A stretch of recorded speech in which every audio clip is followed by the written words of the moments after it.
Hello विद्यार्थी मित्रांनो, नमस्कार. अजितदादांच्या अपघाताच्या संदर्भात आता नवीन अपडेट जे आहेत ते समोर येत आहे.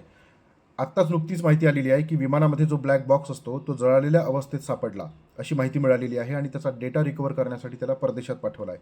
परंतु मुद्दा असा आहे की हा जो ब्लॅक बॉक्स आहे तो सहजासहजी काही जळत नाही, कारण विमानाचा अपघात झाल्यानंतर तो कसा झाला त्या संदर्भातली डिटेल इन्फॉर्मेशन त्याच्यामध्ये रेकॉर्ड होत असते.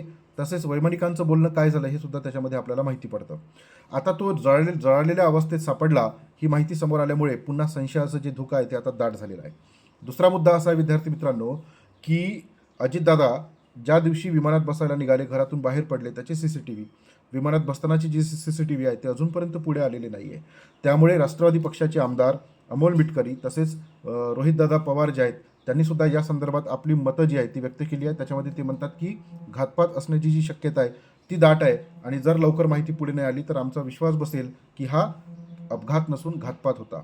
याबद्दल राज्य सरकार जे आहे त्यांनी CBI कडे चौकशीची मागणी केली आहे. परंतु तुमचं काय मत आहे हे मला कमेंट बॉक्समध्ये नक्की सांगा.